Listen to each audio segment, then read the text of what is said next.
வணக்கம். இன்றைய நேர்காணலில் காங்கிரஸ் கட்சியினுடைய மூத்த பிரமுகர், பொருளாதார நிபுணர் ஆனந்த் சீனிவாசன் அவர்கள். சார் வணக்கம். சார் வணக்கம். முதலமைச்சர் விஜய் அவர்கள் டெல்லிக்கு போயிருக்கிறாங்க. ம். அது ஒரு மரியாதை நிமித்தமா ஒரு முதலமைச்சரான பிரதமரை போய் சந்திப்பது இயல்பு தான். நிதியமைச்சரை சந்திச்சிருக்கிறாரு. உள்துறை அமைச்சரை சந்திக்கல. ஆனா பிரதமரையும் அ நிதி நிதியமைச்சரையும் சந்திச்சிருக்கிறாங்க. ஆனா என்ன புரோட்டோகால்ல சொல்லப்பட்டதுன்னா, அப்படியே சோனியா காந்தி அவர்களையும், ராகுல் காந்தி அவர்களையும் சந்திப்பாங்க. இடதுசாரி தலைவர்களை கூட சந்திக்க வாய்ப்பு இருக்குன்னு சொல்லப்பட்டது.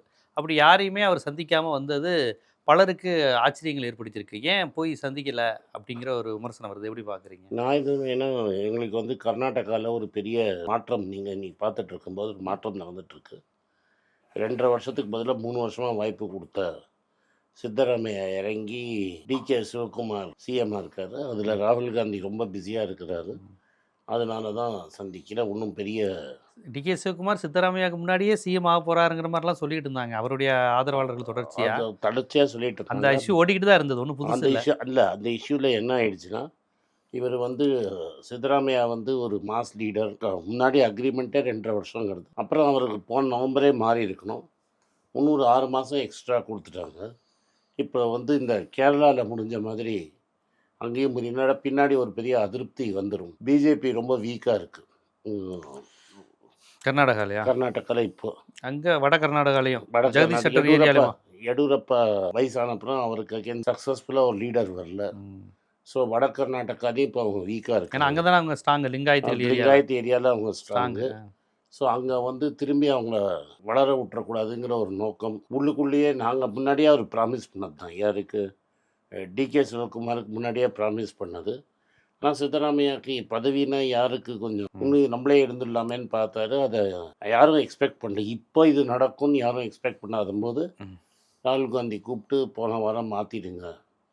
நீங்களே ப்ராமிஸ் பண்ணீங்க. ஜூன் 18ஆம் தேதி ஒரு ராஜ்யசபா எம்பி பொசிஷன் ஓப்பன் ஆகுது. அவரை டெல்லிக்கு கூப்பிட்டு ராஜ்யசபாவில் கூப்பிட்டு நீங்கள் அகில இந்திய லெவலில் ஒரு ப்ளே பண்ணுங்கன்னு. இன்னொரு விஷயம் காங்கிரஸில் இது ஒரு ஜெனரேஷன் ஷிஃப்ட்டுன்னு கூட நீங்கள் பார்க்கலாம். கேரளாவில் நீங்கள் ரமேஷ் செரித்தானாக்கும் இல்லாட்டா கேசி வேணுகோபாலுக்கும் ஒரு வாய்ப்பு கொடுக்கறதுக்கு பதிலாக 60 வயசு இருக்கிற சதீஷனுக்கு வாய்ப்பு கொடுத்தாங்க. ஈவன் தோ எம்எல்ஏ சப்போர்ட் கேசி சாருக்கு இருந்தாலும் மக்களோட ஆதரவு விடி சதீஷன்ட்ட இருந்ததுனால 10 நாள் டைம் எடுத்தாலும் கரெக்டாக டைம் எடுத்து பண்ணாங்க. ஸோ காங்கிரஸில் சவுத்தை கன்சாலிடேட் பண்ணுற வேலையில் இருக்குது. கேரளாவில் ஒரு மாற்றம் பார்த்தீங்க. கர்நாடகாவில் முன்னாடியே நடந்திருக்க வேண்டிய மாற்றத்தை இப்போ பார்த்தீங்க. அதில் கொஞ்சம் பிஸியாக இருந்தார். அது நேற்று ஒரு ட்ராமா வேறு ஆகிடுச்சு. நேற்று சொல்லாமல் கொள்ளாமல் 8 மணிக்கு கவர்னர் கிளம்பி போயிட்டார். மத்திய பிரதேஷ் கவர்னர் நைட்டோட நைட்டாக அவர் யார்கிட்டையும் சொல்லாமல் பாம்பே போய் பாம்பேலேருந்து மத்திய பிரதேஷ் போயிட்டார். கேட்டால் என் ஃபேமிலி எமர்ஜென்சின்ட்டார். ஸோ முன்னாடியே சொல்லிட்டு கூட போகல. அப்போது ராஜ்பவனில் போய் யார்கிட்ட ரெசிக்னேஷன் கொடுக்கறதுன்னு அந்த டிலே அந்த ப்ராப்ளம் தான் இருந்தது. அடுத்தது டி.கே. சிவகுமார் இப்போ காங்கிரஸ் பிரசிடெண்ட்டாகவும் இருக்கிறாரு. அதுக்கு பதிலாக யாரை காங்கிரஸ் பிரசிடெண்ட்டாக போடுறது. அதுக்கப்புறம் சித்தராமையா பையனை கேபினெட்டில் போடுறது. பல குரூப்பை பேலன்ஸ் பண்ணுற வேலையில் பிஸியாக இருந்தார். அதில் நேற்றும் முந்தா நேற்று ஃபுல்லாக மீட்டிங் நடந்தது எல்லாருக்குமே தெரியும். இல்ல இந்த விஷயம் நடக்க போகுதுன்னா முன்கூட்டியே சொல்லியிருக்கலாமே. இப்போ ராகுல் டெல்லி போயிருக்கும்போது போய் சோனியா காந்தி, ராகுல் யாரையுமே சந்திச்சிருக்கலாமே அவர். பாருங்க, நீங்கள் சொல்லலைன்னு உங்களுக்கு தெரியுமா? இல்லை பைக்காட் ஆச்சுன்னு உங்களுக்கு தெரியுமா? இல்லை விஜய் தவிர்த்துட்டாரா, ராகுல் பிஸியாக இருந்தாரா? எங்களை பொறுத்த வரைக்கும் இதுதான் காரணமாக இருக்கும்னு நாங்கள் இங்கே யூகம் தான். நான் போய் ராகுல் காந்தியும் கேட்கல, நீங்கள் போய் விஜயும் கேட்கல. இல்லை அவங்க அமைச்சரவை நடந்துகிட்டு இருக்கு தமிழ்நாட்டில். காங்கிரஸ் அமைச்சரவை நடந்துகிட்டு எங்கள் அமைச்சரை. ஆமாம் அவங்க அமைச்சரவை நடந்துகிட்டு அதை இருக்கு. முதல்ல திருத்துங்க. நான் அவங்க இல்லை எங்கள் அமைச்சரை. ராகுல் காந்தி பாயிண்ட் இருந்து சொன்னேன். ராகுல் காந்தி அவங்க கவர்மெண்ட் அந்த கவர்மெண்ட் அதான் அதனாலதான் சொல்றேன். அப்ப எங்க அமைச்சர் அப்போ அதனாலதான் உங்க தலைவரை பத்தி உங்ககிட்ட கேக்குறேன். அவர் தவிர்த்தாரா இவர் தவிர்த்தாரான்னு. எங்களுக்கு எப்படி நாங்க தவிர்க்க போறோம்? இல்லாட்டா எங்க கூட்டணி கட்சியே எங்களை தவிர்க்கிறது. இது ஒரு வேலையை தான் இருந்தது. ஒரு சாதாரண விஷயமா தான் பாக்குறீங்க. ஏன்னு கேட்டீங்கன்னா காங்கிரஸ் இப்ப கேரளால பதவி ஏற்கும் போது கூட விஜய் வருவார்னு எதிர்பார்த்தாங்க. விஜய் வரல. அதே அவரே எக்ஸ்பிளைன் பண்ணாரு. அதுலேருந்து எங்களுக்கு அஃபிஷியலாகவே ரீசன் வந்தது. கூட்டம் அண்ட் செக்யூரிட்டிங்கிறது ஒரு பெரிய ப்ராப்ளமாக இருக்கும். எங்கே போனாலும் விஜய்க்கு ஒரு பெரிய இஷ்யூவாக இருக்குது. சென்ட்ரல் கவர்மெண்ட் அங்கே கோஆப்ரேட் பண்ணுங்கிறது நமக்கு தெரியும். ஏன்னா எல்லாருக்கும் கம்யூனிஸ்ட்டை பற்றி எல்லாருக்கும் தெரியும். நீங்கள் கம்யூனிஸ்டோட பல வேறுபாடு இருக்கலாம். ஆனால் வீட்டில் காசு வச்சுக்கிற மாதிரி கம்யூனிஸ்ட் என்றைக்குமே பிடிப்பட்டது கிடையாது. ஸோ அவர் முடிஞ்ச அன்றைக்கே இடி அவர் வீட்டுக்கு அனுப்பிச்சு இப்போ ஏதாவது நீங்கள் கரப்ஷன் ஏதாவது சொல்லியிருந்தா பரவாயில்ல, மணி லாண்ட்ரிங் கேஸில் அவரை இறக்கி விட்டீங்க. ஸோ விஜய்க்கு அங்கே செக்யூரிட்டிக்கு ஒரு கன்சர்னாக இருந்தது. அதனால தான் விஜய் வரல. இது இது எப்படி அவர் பக்கத்து மாநிலம் கவர்மெண்ட் சேம் அவர் கவர்மெண்ட் சொன்னது வெரி கிளியர்லி எங்களுக்கு அஃபிஷியலாக கொடுக்கப்பட்ட எக்ஸ்பிளேஷனை அதை நம்ம எடுத்து பாஜக பகச்சுக்கு வேணாம்னு நினைக்கிறாருன்னு எடுத்துக்கலாமா? அப்படி அப்படின்னா ஆட்சியே இருக்காது இல்லையா? இவந்தோ 4 எம்எல்ஏ இல்லைன்னா கூட இந்த 6 பேர் இல்லைன்னா ஆட்சியே இருக்காது. எங்கள் 5 பேரும் மீதி 6 பேரும் சேர்த்து 11 பேர் இல்லைன்னா ஆட்சியே இருக்காது. ஸோ அதனால் அதெல்லாம் ஒன்றும் கிளியராக இருக்கிறாரு. எட்காலத்துக்குள்ளே எவ்வளோ தான் நீங்கள் ஆசைப்பட்டால் கூட பிஜேபி வந்து ஒரு கிறிஸ்தவரை சீஃப் மினிஸ்டராக இருக்க விடவே விடாது. நீங்கள் என்ன வேணால் ஆசைப்படலாம், உங்களை மாதிரி ஆட்கள் ஆசைப்படலாம். இது மாதிரி பிஜேபியோட அவர் கை கோப்பாருன்னு. அவர் கை கோக்கவும் மாட்டார். பிஜேபியும் ஒரு கிறிஸ்தவரை வந்து ஒரு பெரிய மாநிலத்தை ஒரு ஹிந்து மாநிலம் ப்ரிடாமினென்ட்லி 85% ஹிந்துவாக இருக்கிற தமிழ்நாட்டில் ஒரு கிறிஸ்டியன் சீஃப் மினிஸ்டராக இருக்கிறது அவங்க கண்ணை உறுத்தும். அதனால் அவர் எக்காரணத்தை கொண்டும் அதை ஒத்துக்கவே மாட்டார். பாஜக ஒப்புக்கொள்ளுதோ இல்லையோ, விஜய் பாஜகவை எதிர்க்கிறாராங்கிற கேள்வி டெஃபினட்டாக எதிர்க்கிறாரா நீங்க நம்புறீங்க? நான் டெஃபினட்டாக நம்புகிறேன். நான் யார் வந்து நீங்கள் அப்படிலாம் கேட்குறதா இருந்தால் நம்ம என்ன மறந்துடக்கூடாதுன்னா, யார் வந்து பிஜேபியோட உறவு கொஞ்சினாங்க, யார் மந்திரி சபையில் உட்காந்துட்டு இருந்தாங்க, யார் இஸ்லாமிய படுகொலை, யார் இஸ்லாம் இருங்க அரசியல்ல திமுக அதிமுக எல்லாரும் தான் கூட்டணி வச்சிருக்காங்க. நீங்கள் இல்லை 10 வருஷமாக எங்களோட கொள்கை எதிரின்னு சொன்ன திமுக தான் ஒரு காலத்துல. ஆமா சார். அப்புறம் இருங்க இல்ல சார், ஒரு சார் அப்படி பார்த்தா ஒரே ப. சிதம்பரம் பாஜகவோட கூட்டணி வச்சிருக்காரு. கிடையாது. உங்க கட்சியை சேர்ந்த ஹாரூன் பாஜகவோட கூட்டணி வச்சிருக்காரு. விடுதலை சிறுத்தைகள் வச்சிருக்காங்க. டாக்டர் எல்லாரும் அந்த எலெக்ஷனை வச்சு மட்டும் நீங்க தீர்மானிக்க முடியாது சார். நான் உங்களே ஒன்று சொல்றேன். அந்த எலெக்ஷன்ல யுனைடெட் ஃப்ரண்ட் கவர்மெண்ட்டும் தமாகவும் திமுகவும் கூட்டணி. தமாகலேருந்து ஹரூனும் ப. சிதம்பரமும் இருந்திருப்பாங்க, கூட்டணி இருந்திருக்கும். நான் என்ன கேட்குறேன்னா, இல்லை 2001 வந்து திமுக பாஜக ஹாரூன் ப. சிதம்பரம் இவங்கெல்லாம் கூட்டணி வச்சு வள்ளல் பெருமாள் ஜெயிச்சாரு, ரங்கநாதன் யாரோ ஒருத்தர் ப. சிதம்பரம் ஜெயிச்சாங்க. நான் திரும்பி கேட்கறது அது பாஜக அலைன்ஸ் தான். நான் என்ன திரும்பி கேட்குறேன், நான் சிம்பிளாக கேட்குற கேள்வி இதுதான். விஜயோ காங்கிரஸோ இந்து மதவெறிங்களுக்கு பார்லிமெண்ட்டில் ஓட்டு போட்டு அரசாங்கத்தை காப்பாற்றினாங்களா? விஜய் இப்பதானே சார் வந்திருக்கிறாரு. சரி, விஜய் வந்ததுல இருந்து அவர் பாஜகவை எப்படி எதிர்க்கிறார், மத்திய அரசை எப்படி விமர்சனம் பண்றாரு வச்சுதானே பார்க்க முடியும். நீங்க 67 வச்ச கூட்டணி 2001 வச்ச கூட்டணில நீங்க பேச முடியாது. ஏன் பேச முடியாது? குஜராத் படுகொலைங்கிறது நம்மளோட வரலாறுல ஒரு கருப்பு புத்தி. அதுக்கப்புறம் தானே காங்கிரஸும் நீங்க திமுகவும் நீங்களும் கொஞ்சம் கொள்ளாதீங்க சார். Right sir. 2 பேரும் இணைப்பிரியா கூட்டினாங்க. ஸ்வீட் பாக்ஸ் எல்லாம் ஏறி போய் குதிச்சதெல்லாம் குஜராத்துக்கு அப்புறம் தானே. அது திடீர்னு அதை மட்டும் சொல்றீங்க. இவ்வளவு நாள் கழிச்சு பேசும்போது நாங்க பேசல. வரலாறு பேசுனது யாரு? திமுக தான் பேசிச்சு. முதுகுல குத்தினீங்க, அது பண்ணீங்க, இது பண்ணீங்க. ஒரு தோல்வியை ஏற்றுக்கிற மனப்பான்மை இல்லை. மக்கள் உங்களுக்கு அகேன்ஸ்டாக ஓட்டு போட்டாங்க, ரைட்டுங்களா? மகாராஷ்டிராவில் பின்வழியாக பிஜேபி உள்ளே வந்துருச்சு. அப்புறம் உத்தவ் தாக்கரேயும் உடைச்சிட்டாங்க, சரத் பவார் கட்சியும் உடைச்சிட்டாங்க. தமிழ்நாட்டுக்கு அந்த ஆபத்து வந்துடக்கூடாது. துரோகி எடப்பாடி வழியால் ஒரு திட்டம் தீட்டப்பட்டது, எப்படியாவது அவரை வச்சு விஜயை பிடிக்கலான்னு. சமுதாயமாக காங்கிரஸ் அங்கே போய் நின்று பேபிகிட்ட பேசி லெஃப்ட்டும் கூட வந்தப்புறம் அந்த பிளான் ஃபெயில் ஆயிடுச்சு. 3 வாட்டி நாம் சட்டம் என்ன சொல்லுது? நீங்கள் மெஜாரிட்டியெல்லாம் வந்து ராஜ்பவனில் காட்ட வேணாம். யார் ஹையஸ்ட்டு ஓட்டு ப்ரீ போல் அலையன்ஸ் இல்லைன்னா யாருக்கு மேக்ஸிமம் சீட் இருக்கோ அவருக்கு ஒரு சான்ஸ் கொடுக்கணும் கேட்டால். அது உண்டு. அதெல்லாம் கொடுக்காதது என்ன? எடப்பாடி வழியாக ஒரு விஜயை பிடிக்கலாம், தமிழ்நாட்டை பிடிக்கலாம் அப்படின்னு ஒரு சதி நடந்தபோது காங்கிரஸ் உள்ளே வந்து அதை தடுத்து. காங்கிரஸ் தான் எலெக்ஷனுக்கு முன்னாடி அலைன்ஸ் வச்சிருச்சே விஜயோட.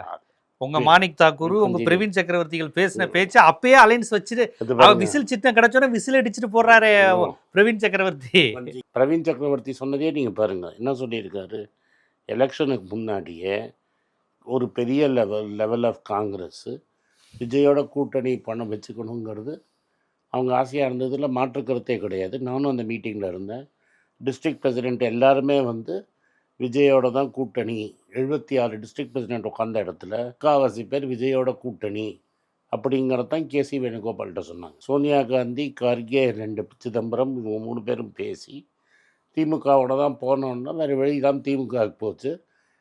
பிரவீன் சக்கரவர்த்தி கூட என்ன சொல்லியிருக்கிறாரு, காங்கிரஸ் ஒரு பழைய கட்சி, நாங்கள் பல பேர் பல கருத்து சொன்னோம், தலைமை என்ன சொல்லுதோ அதை ஏற்றுக்கணும், கூட்டணி வச்சுக்கலாம், நாங்கள் கூட்டணி வச்சுக்கலான்னு பல பேர் சொன்னாங்க. நான் அதில் ஒருத்தன் கிடையாது. பட் 76 டிஸ்ட்ரிக்ட் பிரசிடெண்ட்டில் முக்கால்வாசி டிஸ்ட்ரிக்ட் பிரசிடெண்ட் விஜயோட கூட்டணிங்கிறத பேசினாங்க. அது காங்கிரஸில் இருக்கிறவங்க எல்லாருக்கும் தெரியும். இருந்தாலும் இவர் கட்சி உடையாமல் கட்சி சேமாகிறது கட்சி டிசிப்ளின். கர்கே டிசிஷன் எடுத்தப்புறம் யாரும் போகாமல் தான் இருந்தோம். 28 சீட்டில் இங்கே தான் கண்டெஸ்ட் பண்ணோம். எலெக்ஷன் ஜெயிச்சப்புறம், அதாவது இவங்க 108 சீட்டு வாங்கினப்புறம் எடப்பாடி பின்வழியாக உள்ளே வந்துடக்கூடாதுங்கிற ஒரு நோக்கத்தில் நாங்கள் போய் சேர்ந்தோம். திமுக தான் அவங்களோட பகையை மறந்துட்டு அதிமுகவோட பேசி எப்படியாவது ஒரு கவர்மெண்ட் யாருமே உறுதியா சொல்ல மாட்டாங்க. பேபியே சொல்லிட்டாரு. பேபி சொல்லிட்டு மறுத்துட்டாரு சார். லேட்டஸ்டா இருங்க நீங்க பேபி சொன்னதும் எனக்கு தெரியும். பேபி மறுத்த செய்தி இருக்கு. நீங்க கூகுள்ல தேடி பாருங்க. பேபி மறுத்த பேபி சொன்ன மறுத்துட்டாரு சார். அவரே மறுத்துட்டாரு. அத இருங்க சார், பேபி பேசினது உண்மை. திருமாவே கடைசியில் என்ன சொன்னாரு, என்ன சீஃப் மினிஸ்டர் ஆக்கி அதிமுகவும் திமுக அப்படியாக சொல்லப்பட்டதுன்னாரு. நீங்க திருமாவளவன் பேச்ச கேளுங்க சார். எல்லாமே யூடியூப்ல இருக்கு, செய்தியில இருக்கு சார். நான் கற்பனையா பேசல. நீங்க எப்படியாவது ஆட்சியில இருக்கணும்னு இதுக்கு டெல்லியில இருந்து ரஜினி வேற தூது. அப்புறம் இல்ல ரஜினி எல்லாம் ஏன் சார் இழுக்கிறீங்க? உண்மை அதுதானே சார். அதாவது ரஜினிகாந்தோட ஆளுன்னு தெரியும். ரஜினிகாந்த் நரசிம்மராவுக்கு தெரியாதா? ரஜினிகாந்த் நரசிம்மராவுக்கு தெரியாது. ரஜினிகாந்த் ராகுல் காந்திக்கு தெரியாதா? அதுல ஸ்டாலின் கிட்ட போனா மட்டும் அப்படி சார் அரசியல். ரஜினிகாந்த் எடப்பாடி தெரியாத ரஜினிக்கு. ரஜினிகாந்த் ராகுல் காந்தியை பார்த்தாரா? அமித்ஷாவோட போயஸோட கோபாலபுரம் 1 மணி நேரம் செய்து 2 நிமிஷம் போய் பார்த்தாரா? வேற எங்க போய் பார்த்தாரா? டாப் ரோட்ல பார்த்தாரா, கோபாலபுரத்துல பார்த்தாரா? சரி சார், போயஸ் தோட்டத்துல இருந்து ஸ்டாலின் வீட்டுக்கு எவ்வளவு நேரம் ஆகும்? ராகுல் காந்தியை போய் அவர் பாப்பாரா? நீங்க தானே ஒரே நிமிஷம் தோத்து போயிட்டார். ஸ்டாலினே தோத்து போவார், யாரும் எதிர்பார்க்கல. அவர் போய் நான் எதிர்பார்க்கலங்க, அந்த வருத்தத்தை பகிர்ந்தேன்னு அவர் சொல்லிட்டாரு. நீங்க உடனே இவர் தான் எடப்பாடிக்கும் ஸ்டாலினுக்கும் மீடியேட்டரா இருந்தாரு. என்ன சார் சந்தேகம் எங்க இருக்கு? சும்மா லாமியா நெருப்பு புகையும். இதுல என்ன தெரியுமா, திமுக கிளியரா, அதுவும் சிவி சண்முகம் கூட சொல்லிட்டாரு, பல எம்எல்ஏ சிவி சண்முகமே சொல்லிட்டாரா? ஆமா, அவங்களோட அவங்க கிரெடிபிலிட்டி எல்லாம் நீங்க முழுசா கொடுத்தீங்க. அவங்களுக்கான கிரெடிபிலிட்டி நீங்க நம்புறீங்க. அப்ப சிவி சண்முகம் யாரெல்லாம் சொல்றது உண்மை நீங்க நம்புறீங்க. பேபி சொன்னா கிரெடிபிலிட்டி கிடையாது சார். அவரே மறுத்திருக்காரு சார். அப்படி இல்லையா சார்? மறுத்து அடுத்த நாளைக்கு உங்க டிஎம்கே பிரஷர் போடும்போது பழபழா பழபழான்னு பேசினாரு. கிளீனா அவர் என்ன சொல்லிட்டாரு சார்? கிளீனா அவர் என்ன சொன்னாரு? டே ஆஃப் எங்களை கேட்டாங்க, நாங்க முடியாதுன்னு ரெஃப்யூஸ் பண்ணிட்டோம்னு. அதுக்கப்புறம் நீங்க பிரஷர் போட்டு அடுத்த நாளைக்கு வழவழா குழக்கொடா ஒரு ஸ்டேட்மெண்ட். ஆக ஸ்டாலின் பேபியை மிரட்டி, ஸ்டாலின் மிரட்டல, வேற யார் திரும்பி ஸ்டாலின் ரிக்வெஸ்ட் பண்ணாதீங்க மாத்தி சொல்லுங்கன்னு. இதுலயும் நான் சொல்றேன், எங்களுக்கு ஸ்டாலினுக்கு உடன்பாடு கிடையாது. ஸ்டாலினுக்கு ஆப்போசிஷன்ல உட்காரணுங்கிறது தான் இன்ட்ரெஸ்ட். திமுகவில் இருக்கிற மற்ற அமைச்சர்கள் இங்க விஜய் வந்துட்டா திரும்பி நம்மளால வர முடியாதுன்னு ஸ்டாலின் மேல செய்தி சொல்லப்படுது சார். சொல்லி அந்த செய்தி சொல்லப்படுது. யாருமே அதை உறுதியா சொல்லல. ஏத்தி அப்படி கொண்டு ஜீவா சார் அப்படின்னு சொல்லி கோர்ட்ல சர்டிபிகேட் போட்டு திருமாவளவனே எனக்கு தகவல் தெரிவிக்கப்பட்டதுங்கிறாரு. அப்புறம் தகவல் தெரியப்பட்டது இல்ல, அப்படி ஒரு தகவல் சொல்றாங்க. அரசியல் அப்படிதான் பேசுவாங்க. என்ன இதா எழுதுவாங்க? யார் ஃபோன் பண்ணி அவர் கூப்பிட்டாங்கன்னு சொல்லுங்க. ஃபோன் பண்ணி ஆமா அவர் சொல்றாரு. நிறைய எம்எல்ஏ சொல்லிட்டாங்களே. யாரு சார்? அதிமுகலின் எம்எல்ஏ எல்லாம் என்ன சொல்லியிருக்காங்க? எங்க துரோகி, எங்களோட திமுக எதிர்ப்பு தான் எங்க கொள்கை, அதை விட்டுட்டு அவரோட திமுகவோட அலையன்ஸ் வச்சாரு எடப்பாடி, அதனாலதான் நாங்க வெள்ளம் வந்தோம்னு. இதை நீங்க நம்புறீங்க? அப்படியே நான் நம்புறேன். ஏன் நம்ப கூடாது? வேற எந்த, அதாவது விஜயோட அவங்க வந்த காரணம் பதவியோ அமைச்சரோ வாரியமோ பணமோ சோபாவோ காரணம் இல்ல. கொள்கை லட்சியம், எம்ஜிஆர் கொள்கை லட்சியத்துக்காகத்தான் அவங்க வந்தாங்க. நம்புறீங்க எடப்பாடி எதிர்த்து? சார் நீங்க எல்லாம் தெரிஞ்சவரு, நீங்க அந்த அதிமுக குழு சொல்ற கருத்தை அப்படியே நம்புறீங்க. நீங்க ஏதோ இருக்குல்ல, நீங்க ஒண்ணுமே இல்லங்கிறீங்கல்ல. சரி, அவங்க வந்தாங்களா, வர வைக்கப்பட்டாங்களா? அவங்கதான் வந்த. காமராஜ் எப்படி வந்தாரு? விஜய் போய் அவங்கள பாக்கல. விஜய் என்ன அடிப்படையில சிவி சண்முகத்தை எதுக்கு கூட்டணி கட்சியா? நான் பதில் சொல்ல விட சொல்லுங்க. என்ன அவர் என்ன பண்ணாரு? யாரெல்லாம் அவருக்கு ஓட்டு போட்டாங்களோ எல்லாருக்கும் நன்றி சொன்னாரு. ஐஎம்எல் கட்சிக்கு போனாரு. கம்யூனிஸ்ட் இருங்க, ஃப்ளோர் டெஸ்ட்டுக்கு முன்னாடியே போய் பார்த்தாரு சார். கொஞ்சம் இருங்க இல்ல சார். சார், ஃப்ளோர் டெஸ்ட்டுக்கு முன்னாடியே போய் சிவி சண்முகத்தையும் வேலுமணியும் போய் சால்வ் போட்டாரு. அது என்ன அது அரசியல்? ஃப்ளோர் டெஸ்ட்டுக்கு அப்புறம் தான் எல்லா இடத்துக்கும் போனார் சார். நீங்கள் செக் பண்ணிக்கோங்க சார். ஃப்ளோர் டெஸ்ட்டுக்கு அப்புறம் யாருக்குன்னா நீங்கள் செக் பண்ணிக்கோங்க. ஃப்ளோர் டெஸ்ட் சரி, விஜய் வந்து எடப்பாடியை போய் பார்க்கறது சரியா, சிவி சண்முகத்தையும் வேலுமணியும் பார்க்கறது சரியா? ஏன்னா அதுக்கு அந்த சமயத்தில் யார் என்ன ரூல்ஸு, யார் ஃபஸ்ட்டு ஒரு பார்ட்டி மீட் பண்ணணும், பார்ட்டியை மீட் பண்ணி சிஎல்பி லீடர் சூஸ் பண்ணணும், சிஎல்பி லிஸ்ட் வந்து கொறடாவை சூஸ் பண்ணணும், கொறடா யார் செக்ரட்டரி, அதெல்லாம் ஒன்றுமே நடக்கலையாங்க. அதுக்கு முன்னாடியே சிவியும் அவரும் பிரிஞ்சுக்கிட்டாங்க. சிவி அவருக்காக சப்போர்ட் பண்ணார். சிவி அவர் சப்போர்ட் பண்ணதுனால போய் நன்றி சொன்னார். என்ன தப்பு இருக்குது? எனக்கு ஓட்டு ஒருத்தம் போடுறான், நான் எதிர்பார்க்காம. இதுக்கு பேர் குதிரை பேரம், யானை பேரெல்லாம் கிடையாது. இது அனிதா ராதாகிருஷ்ணனும் இது எம்திமுகவும் ரிசைன் பண்ண, சேகர் பாபு சடனா ஃப்ளோர் டெஸ்ட் கான்செப்ட் வராது சார். இதுங்க ஃப்ளோர் டெஸ்டே சாருங்க. அது வந்து நடந்தது. அதிமுக தலைமையில இருந்து அவங்க முடிச்சுக்கிட்டாங்க, கட்சியில இருந்து விலக்குனாங்க, எம்எல்ஏ பதவி தானா போயிருச்சு. அதுக்கப்புறம் கட்சியில சேர்ந்து அது 2010 2006 நடந்த ஆட்சி. அடுத்த ஒரு வருஷத்துல ஆட்சியே முடிய போகுது. அந்த நேரத்துல வந்து ஆட்சி எப்போ முடியும் போது பிளான் பண்ணி உள்ள வரதுக்கு அனிதா ராதாகிருஷ்ணன் மாத்தினது என்ன சொல்லுவீங்க? எம்டிஎம்கே சார், அதுக்கு ஒரு பெரும்பான்மைக்கு தொடர்பு இல்லையே. ஏன் இல்ல? இப்ப மெஜாரிட்டி இருக்கு. இன்னைக்கு டிஎம்கே கேபினெட்ல கடைசியா இருந்த கேபினெட்ல பவர்ஃபுல்லா இருந்த பொசிஷன்ல எவ்வளவு திமுக எவ்வளவு அது 10-15 வருஷம் ஆச்சு சார். ஏவாவேலு, ரகுபதி, சேகர்பாபு வந்து எத்தனை வருஷமா இருக்கிறாங்க? செம்பா எப்போ வந்தாரு சார்? செம்பா 15 வருஷத்துக்கு முன்னாடி வந்தாரா? செந்தில் பாலாஜி 15 வருஷத்துக்கு முன்னாடி வந்தாரா சார்? இல்ல சார், அது வேற சார். கட்சியில இருந்து வர்றது வேற, ஒரு பெரும்பான்மைக்காக அந்த நேரத்துக்கு வர்றது வேற. எதுக்கு வந்தாரு? செந்தில் பாலாஜி ஹார்ஸ் ரைடிங்ல வரலையே சார். ஹார்ஸ் ரைடிங் பவர்ல வந்தாரு. தலையில வந்து ரெட்ட. ஆமா சார், அவர் ஏடிஎம்கேக்காரர் தான், அத நம்ம மாற்றுக்கிறது இல்ல. இருங்க, சொல்றத கேளுங்க. அதையும் இப்ப இவங்க வர்றதை எப்படி ஒத்துக்க முடியுங்க? இருங்க, இன்னைக்கு தளபதி தோத்ததுக்கு காரணமே அந்த ஏதிமுக தான். நீங்க போய் ஒரு என்கிட்ட பேசுறதுக்கு பதிலா திமுக தொண்டன்ட்ட போய் கேளுங்க. சென்னையில சேகர் பாபு இல்லைன்னா இன்னைக்கு வந்து ஸ்டாலின் ஜெயிச்சிருப்பாருங்கிறாங்க. ஏன்னா சட்டத்துல வந்து ஜட்ஜு கொடுக்கறது முன்னாடியே போயிட்டீங்க. சட்டத்துல என்ன சொல்லுதுன்னா வெரி கிளியர்லி சுப்ரீம் கோர்ட் வரைக்கும் போகுது. அதுக்கப்புறம் அமித்ஷா சொல்றது தான் சுப்ரீம் கோர்ட் எழுத போகுது.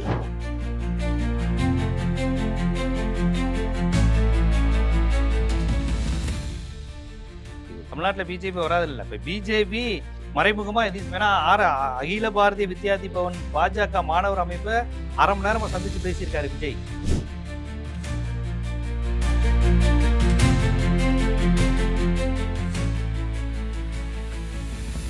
இதுல உண்மை என்ன தெரியுமா ஜீவா? திமுக தோத்துருச்சு, அன்எக்ஸ்பெக்டடா தோத்துருச்சு. யாரும் எதிர்பார்க்கல, முக்கால்வாசி பேர் எதிர்பார்க்கல.